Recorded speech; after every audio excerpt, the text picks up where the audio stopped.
The goal is not to love yourself or to love your body perfectly or even imperfectly. It's just to practice kindness, to practice neutrality, to be grateful.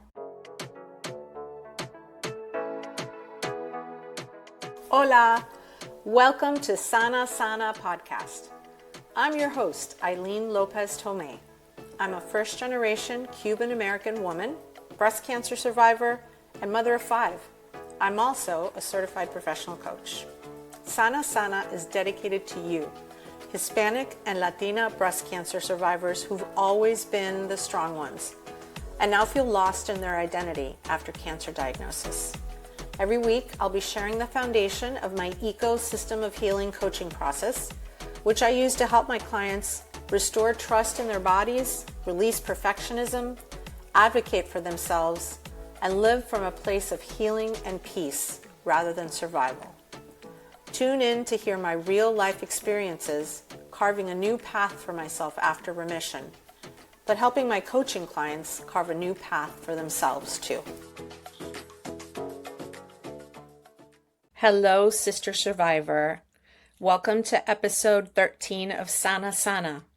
Today we're going to talk about this beautiful body of ours and making peace with it as part of a daily practice and not a destination that we reach all at once.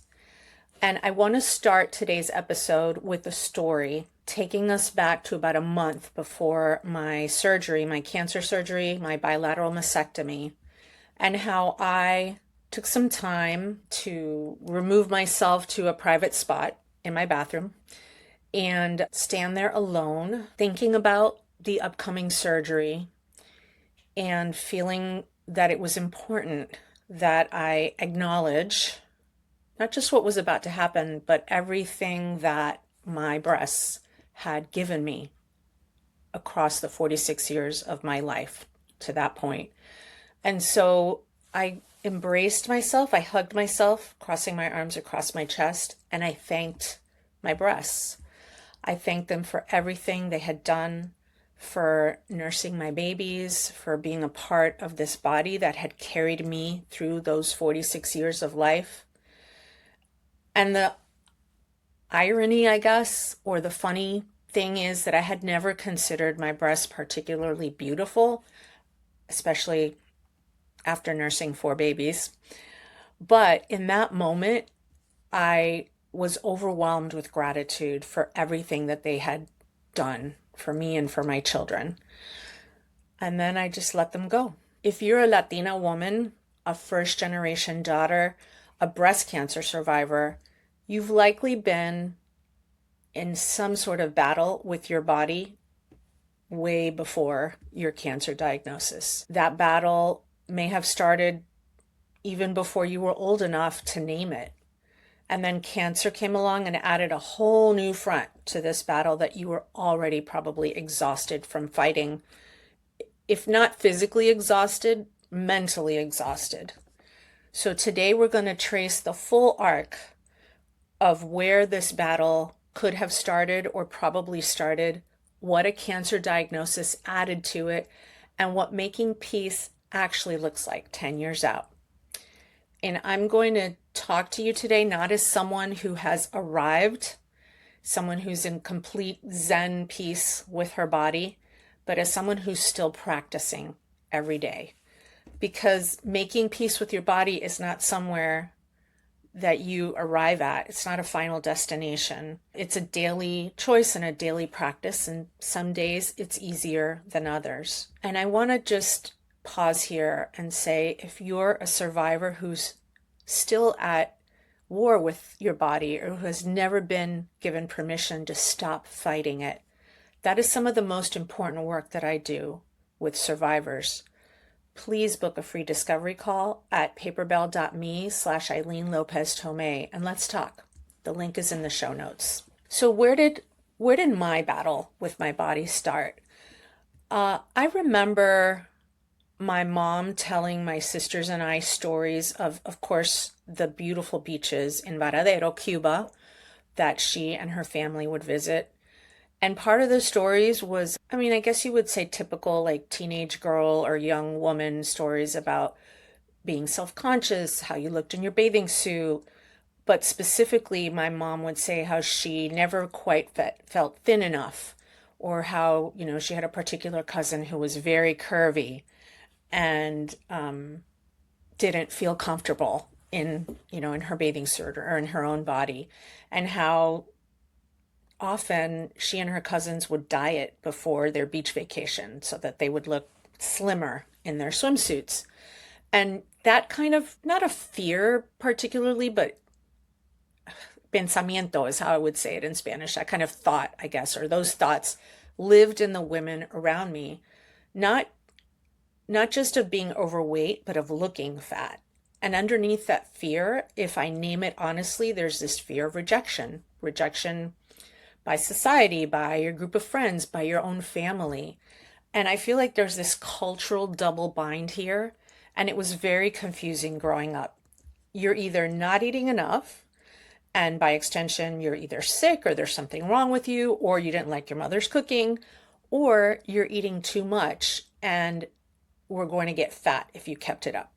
I don't know if this resonates with any other Latinas out there, but that was and continues to be like the two-edged sword of my mom's comments regarding food.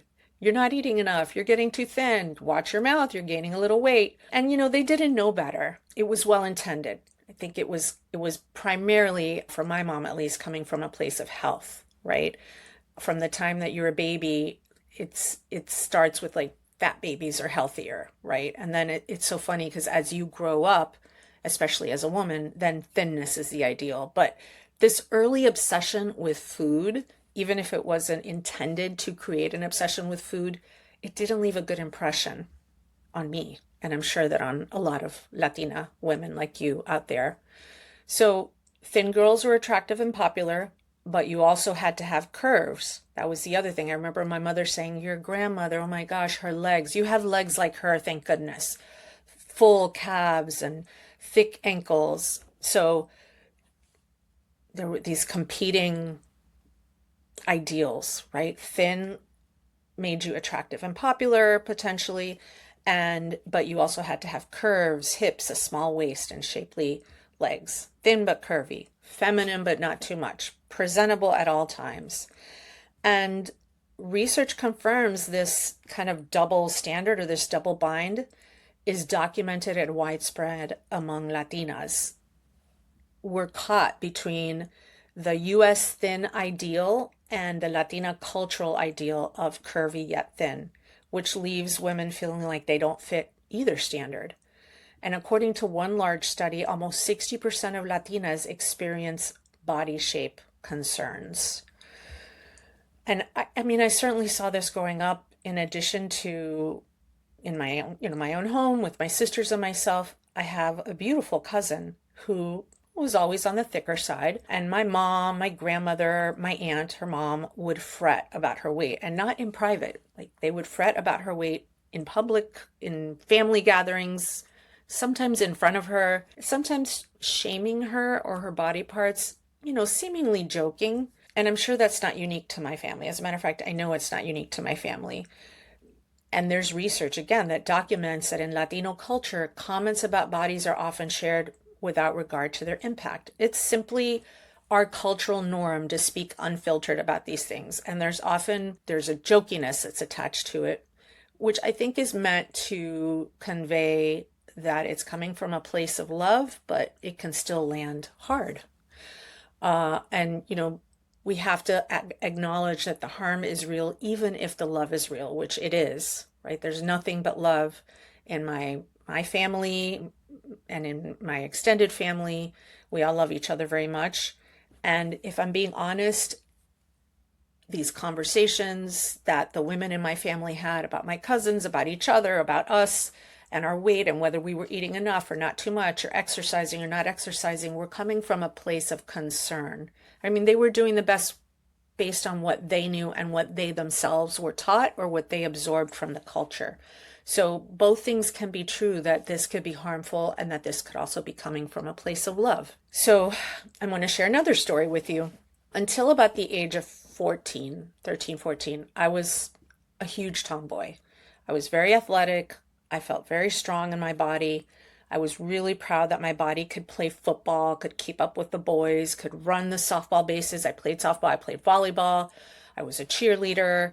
I was a really fast runner and often outran boys and other girls who were also fast runners. And I remember being admonished during those years by my mom and by others, my grandmother, especially my paternal grandmother, but being admonished and being told to be more feminine, to take better care of my hair, to take better care of my hygiene, of my appearance, to be more ladylike. And I was like this feral, like wild young kid who just wanted to be outside, running around, getting sweaty, playing, being really physical in my play. And I felt like my body was mine and that it was capable and I felt proud of it. I was proud of myself and my capabilities. And I don't know what I'm about to share with you. I'm not going to say it was like the defining before and after moment, but it is a moment in time that I remember really clearly, which is when my parents joined Weight Watchers. They had each gained some weight. I mean, they were chunky, and my parents were not, chunky people. And they decided to join Weight Watchers, and they decided to bring me along with them. They registered me, and I do remember that primarily they said they were bringing me along to teach me portion control and how to eat properly. Like, at no point did my mom or my dad take me to Weight Watchers and say, like, our daughter needs to lose weight, right? And this was a big thing with Weight Watchers, right? Learning portions and, the counting the points and making sure that you're eating as much as you're supposed to eat, but not too much and presumably not too little. So, and I was thin as a rail at 13. I had no, what society might deem like issues with weight. And there was really no medical reason for me to be dieting or learning how to diet. But I attended the meetings, and that is where I do believe I learned how to be hyper vigilant about what I ate and how much. And so I guess it is kind of a before and after point for me. Like before Weight Watchers, I was kind of this happy-go-lucky, like fully present in my body, tomboy, active, athletic, eater and kid. I had a really fast metabolism and I was really active, like I've said. And so I ate a lot. And that both amused and distressed my mother. My maternal grandmother loved it. I mean, I remember they lived across the street from us for a little while. And I would go over to my grandmother's house in the mornings before school. And she would make me bistec de palomilla, which is this really thin, like sirloin steak, white rice, and homemade French fries. She would take a potato and she put it in this aparato, this thing that she would smash down, and then you would get the shoestring fries underneath. And that was my breakfast some days. And I loved it. And I needed it, I guess, right? I was really active, and I think, playing volleyball at the time. And sometimes my grandmother would say, like, don't tell your mother you ate all this. Like, oh my gosh, don't tell your mother you ate a whole steak.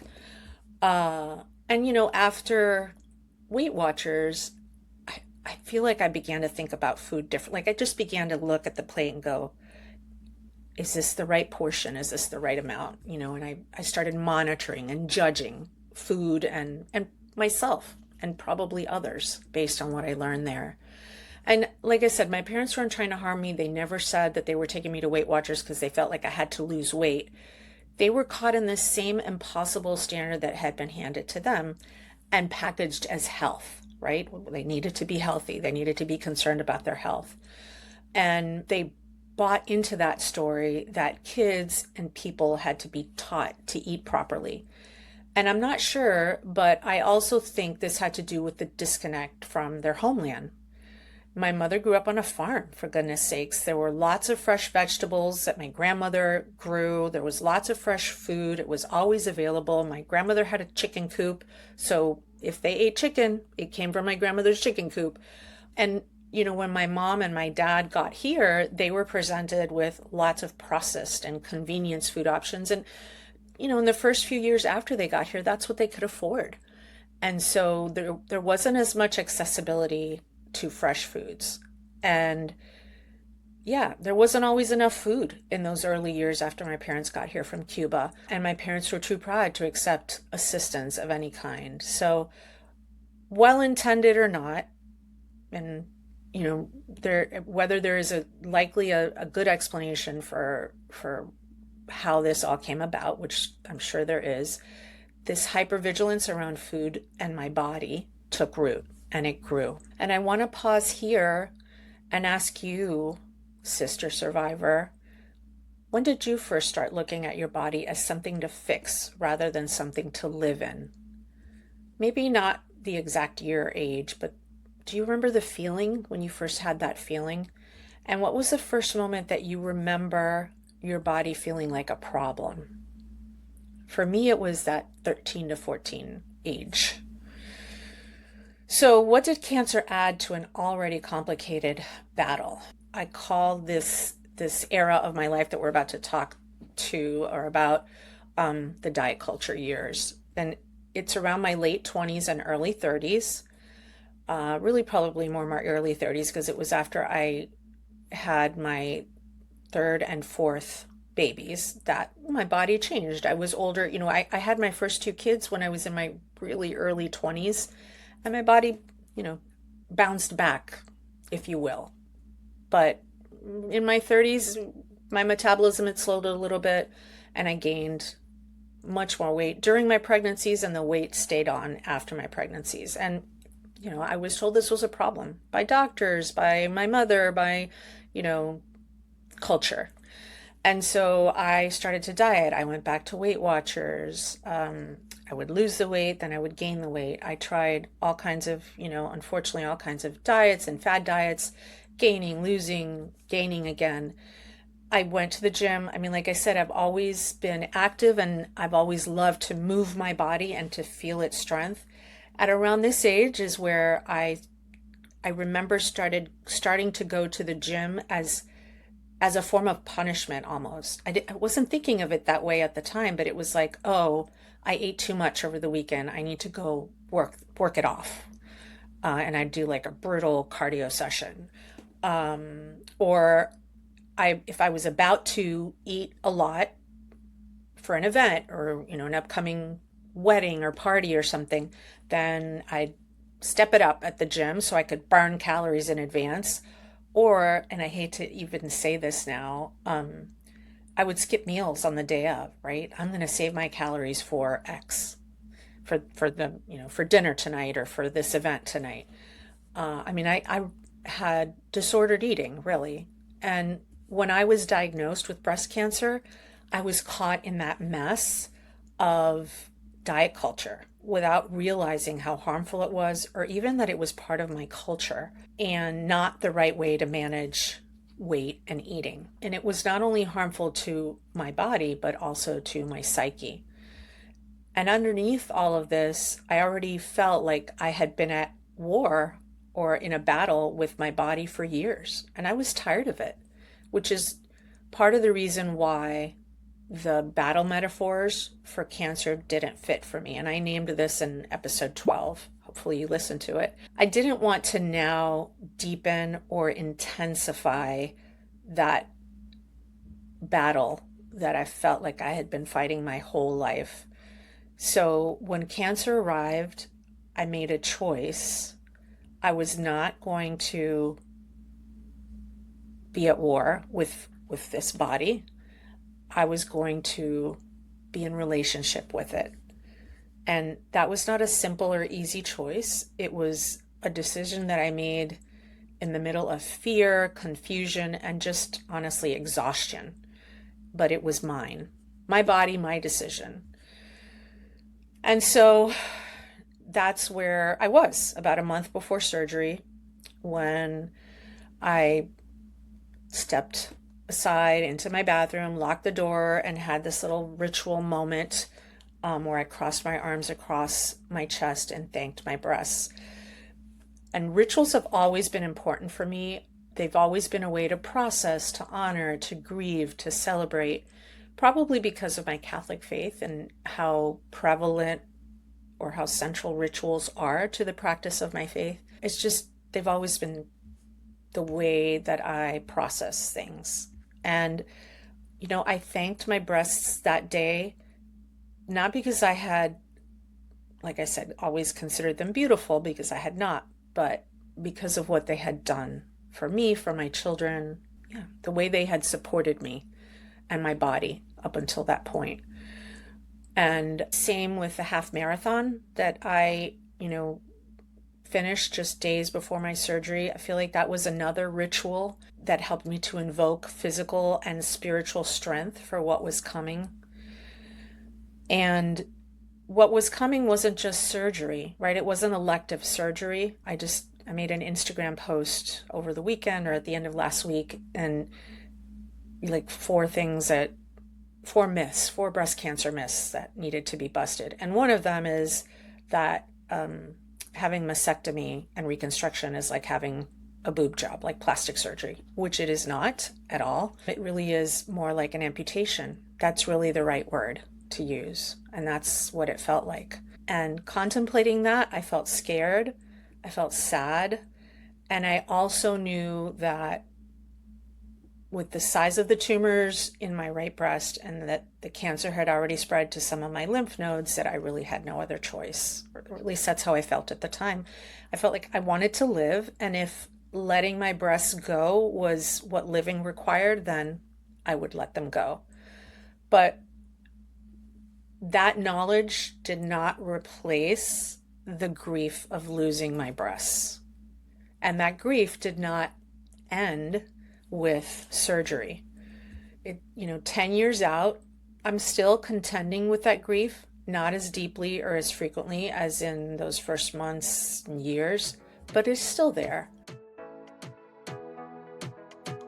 Hi, I'm a 10-year breast cancer survivor.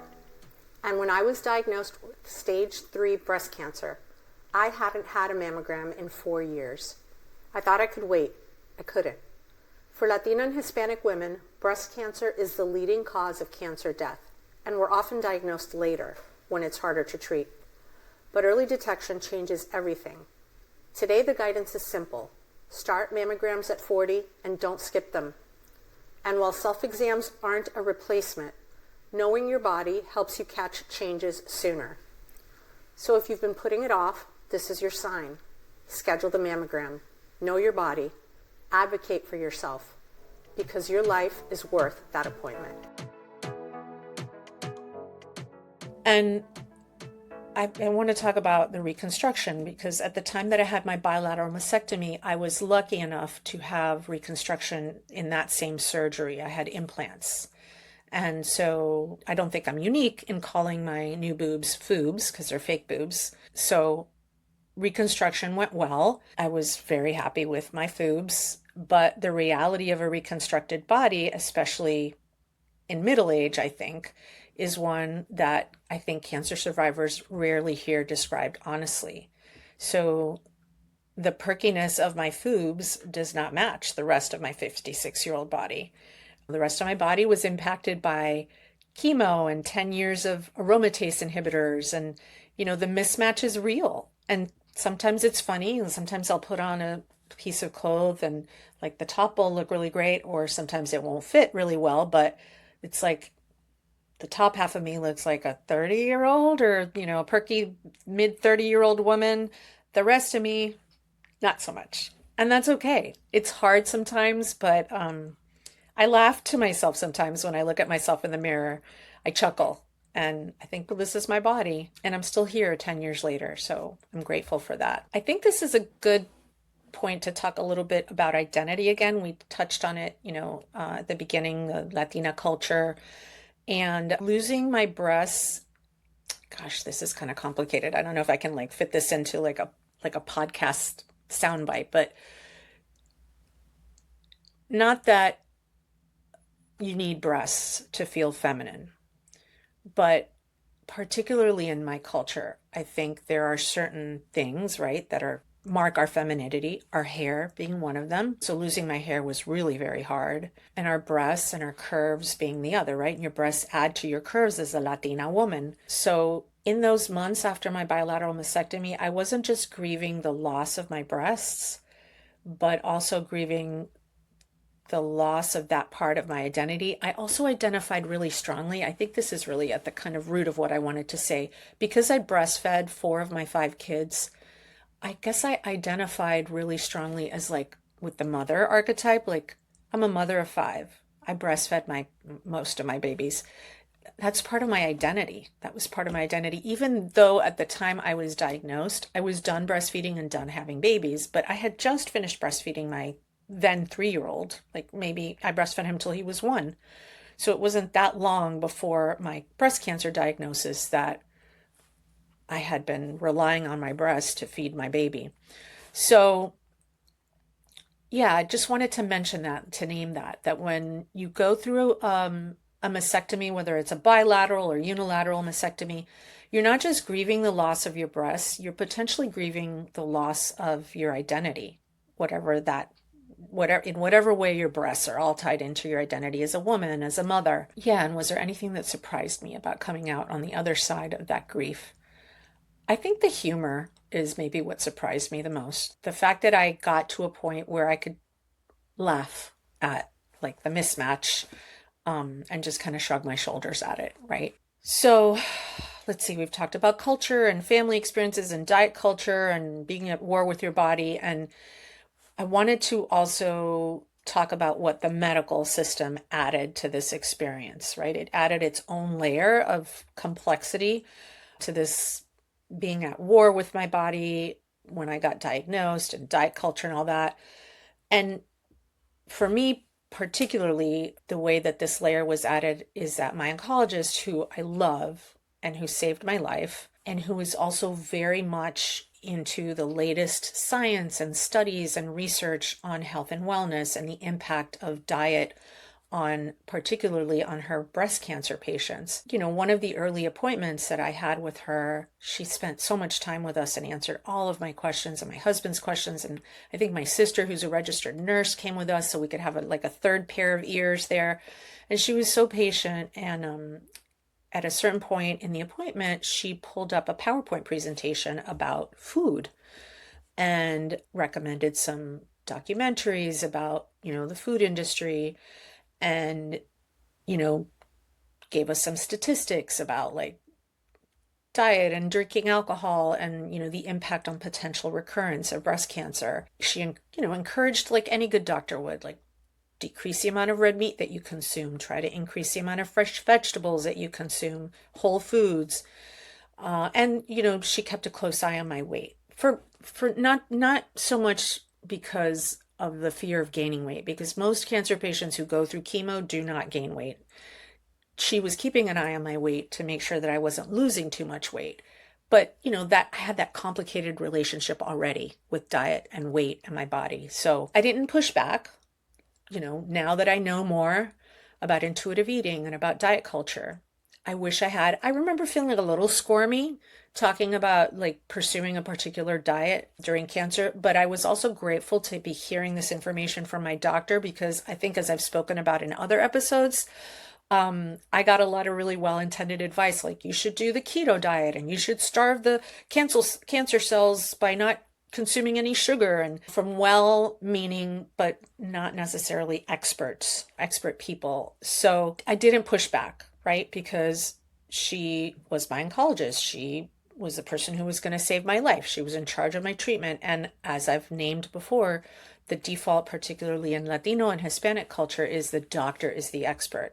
The doctor's the expert not only in their specific specialty, medical specialty, but of my body, right? And the doctor saving my life. And in those early days of seeing my oncologist, there were lots of unanswered questions rumbling around in my head about whether I had done this to myself, whether something I did or didn't do, or something I ate or didn't eat, caused me to have breast cancer, which I know is not true. It's not factual at all. And thanks to a great therapist and coach, and thanks to my oncologist who assured me that we don't know the cause of breast cancer, I came out on the other side of those self-blaming and scary thoughts. But early on, I took all conversations about diet very seriously and to heart, because I was scared. And I'm scared and just thinking, like, how did this happen?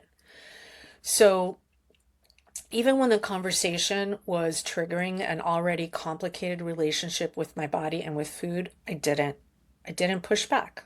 I just absorbed it and nodded and took the information and did the best I could to implement what I was being told. And I have to say that this experience with doctors commenting about my weight and telling me things like, it's calories in, calories out, when I go to them with, postmenopausal or chemo-induced menopausal weight gain, they don't acknowledge that. They don't acknowledge the impact of aromatase inhibitors on metabolism, metabolic changes that are documented and real. Instead, I get the calories in, calories out. You need to make a lifestyle change. It happened not too long ago when I was diagnosed with type 2 diabetes. More than one doctor told me that I could and should bring my type 2 diabetes under control with lifestyle changes, which primarily centered around dieting to lose weight. And not that diabetics don't have to be mindful of what we eat, but the implication that a lifestyle change would magically make everything better is incomplete at best and harmful at worst, especially for a breast cancer survivor who has seen the weight creep up because of the unique way that chemo and aromatase inhibitors impacted our bodies or impact our bodies. And if you listen to episode 10, you know this part of the story more fully. The thread that I just want to pull for you today is this. The medical system can add another layer of body shaming on top of everything that especially a Latina survivor is already carrying. And I just want to give you permission to not accept it quietly. You're not required to accept any of this quietly. I want to pause here and ask you, how many different voices have told you what your body should look like? Your family, your culture, the media, your doctors. When was the last time that you or someone else asked your body what it actually needed? And I'd like you to sit with that for just a few moments now. Just embrace your beautiful body and ask it, what do you need right now? See what comes up. I'm going to pause here for just a second because if what we've been talking about today is landing for you, I want you to know there's somewhere that you can take it.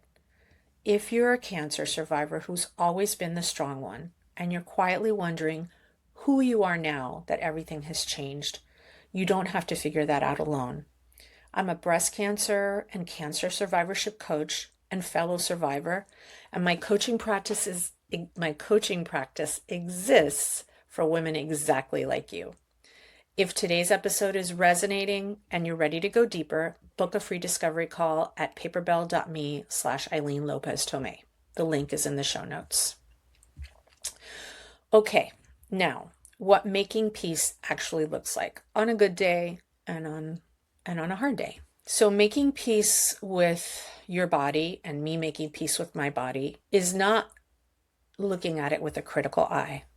It's not expecting perfection from, for me, a 56-year-old body that has been through bilateral mastectomy, reconstruction, 4 months of chemo, 28 rounds of radiation, 10 years of aromatase inhibitors, plus 5 pregnancies carried to term. What it looks like is saying kind and not mean things to your body when you look at it in the mirror.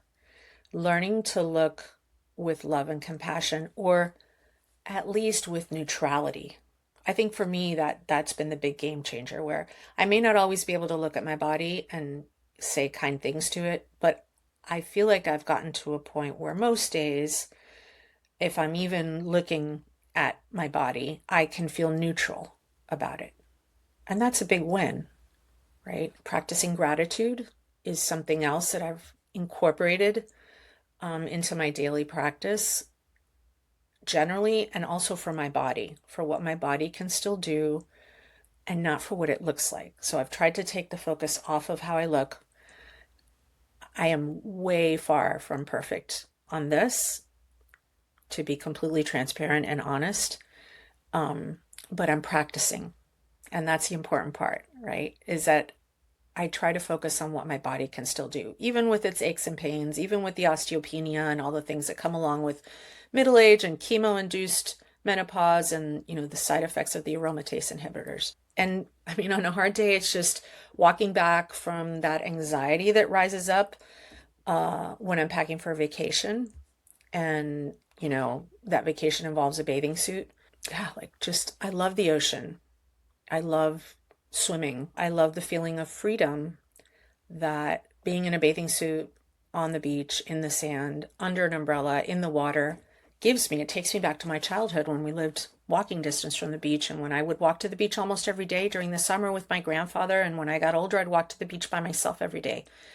And there came a point where I realized that my anxiety about how my body looks in a bathing suit on the beach as compared to my friends or other women on the beach was killing the joy for me of going to the beach. So that's a hard day. And on a hard day, I just mostly grin and bear it. I just have to walk myself back from that anxiety and remind myself that not only do I love going to the beach, my husband loves the beach, his family loves the beach, my kids love going to the beach. And so make it less about me is what helps me. And I have to remind myself to be grateful and kind to the body in the mirror, and by extension to the woman behind it. Some days I have to be really deliberate and really intentional in saying kind things or just practicing neutrality, because some days it doesn't come easily. And why does this matter? Why should this matter, especially to you, my Latina survivor who's listening and who's always been the strong one? I think it's because we've been performing our body's whole life. You may have been performing thinness, performing curves and what a curvy body behaves like or acts like or looks like. You've been performing strength. You've been performing health, femininity, softness, but also strength and resilience. And so making peace is not another performance. It's the opposite. It's that quiet, private, daily choice to stop fighting what is already yours. And what I want you to ask yourself or think about, what would it feel like to look at your body today? Not the body you want, not the body you had maybe before cancer or when you were younger, but this one, the body that you live in right now, and find just one thing to be grateful for, or to be able to look at it and not criticize it, not be mean to it and to yourself. So the goal is not to love yourself or to love your body perfectly or even imperfectly. It's just to practice kindness, to practice neutrality, to be grateful. So if you had to be grateful for one thing that your body has given you in this fight or is giving you today, what would you name? And while you're thinking about that, I want to say that peace accumulates over time, right? So making peace with your body is not something that you wake up to one day and say, oh, today's the day that I've reached absolute Zen with respect to my feelings for my body and my thoughts about my body. It's something that accumulates. For me, there was no single turning point. There was no moment where I waved the white flag in the war with my body and the peace began. It's just been small decisions made over 10 years consistently, moving in one direction, including seeking help from an intuitive eating certified dietitian, working with a certified personal trainer, seeing a therapist, being coached, choosing not to weigh myself on a hard day or ever. I still do weigh myself occasionally, but not nearly as frequently as I did at one point in my life. Choosing not to say critical things about my body, choosing to say thank you to my body instead of criticizing it or being mean to it. So peace is not the absence of hard days. We're still going to have hard days. You're still going to have hard days in and about your body. Peace is about what you do on those hard days, even at the smallest little step, and how those accumulate over time and bring you to a place of overall peace that then you can bring into those hard days, which are still going to come. And I want to take this moment right now to name what my body has actually done. Not as performance and not as a testimony, but and I've said this a couple times in this episode, but so important. For me, it's just so, repetition is so important. This body grew and delivered 5 children. This body nursed 4 of them. This body completed a half marathon 3 weeks after finishing 4 months of chemotherapy. This body got off a gurney shortly after a bilateral mastectomy, all on its own without the help of a nurse or anyone else, on its own 2 legs. And this body has been through things that would have broken a lesser relationship. And it's still here. And so are you. The work of rebuilding a relationship with your body after cancer, after everything it has been through and everything that has been done to it, is some of the most important work that I do with breast cancer survivors. If you want support in that, please come find me. Book a free discovery call at paperbell.me, Eileen Lopez Tomei. Well, as we wrap up this episode, I want to take us back to the place where I started. Me standing alone in my bathroom, crossing my arms across my chest, thanking my breasts. And that moment was the first time that I had ever spoken to my body with just pure gratitude. No conditions, no complaints, no wishes for it to be different. Just thank you. You have done so much. And what I want for you is, maybe you've been at war with your body since before you can remember, either because you learned it from your family, from your culture reinforced it, your doctors added to it, and cancer deepened it. And you're exhausted from fighting your own body. And you know that there's got to be a better way, or you hope that there's a better way. I'm not going to tell you that the battle ends, or that you wake up one day and you suddenly love your body like never before. You are going to practice. This is a daily practice, a daily choice, and some days are easier than others. And I think it was episode 12 where I said that cancer was temporarily squatting in this beautiful body of mine. When I said that, and I remember it because I always pay attention when I refer to my body as beautiful, but specifically remember how beautiful I felt my body really was while cancer was in it. And how I'm sorry that it took that long, or that it took cancer for me to feel that just pure gratitude. And now it's a choice that I try to make more frequently. Not perfectly, not every day, just sometimes, and as best as I can, and then a little more, and a little more. And thankfully, most days brings me peace in my body. And I want the same for you. Sana, sana, colita de rana. Si no sanas hoy, sanarás mañana. Peace and acceptance and love and neutrality with respect to your body is not going to come all at once. Healing is not going to come all at once. But healing is there. It's possible, a little bit each day, if not today, tomorrow. Your body has done so much for you. Remember that it deserves your kindness today and every day. Hasta la próxima vez, sister survivor. Sana, sana. If you enjoyed today's episode and the 12 episodes before it, please subscribe and follow wherever you're listening to this podcast. And I encourage you to please leave a review. It helps other survivors and more survivors find the show. And if this episode gave you something to sit with, share it with a woman who is still at war with her body. She needs to know she's not alone in that. And if you, sister survivor, are ready to stop fighting and start rebuilding, come find me. Book a free discovery call at paperbell.me/Eileen Lopez Tomei. I'd love to be in your corner. See you next week. Sana, sana.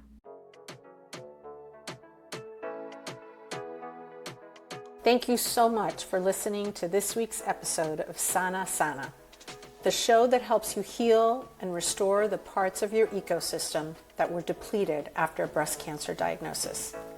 If you liked the episode, please leave us a rating and review so we can reach more incredible survivors como tú who want to heal with us. If you want to stay connected with our growing community, check out our Instagram at Eileen Lopez Tomei Coach and share what part of the episode touched your heart today. See you next week.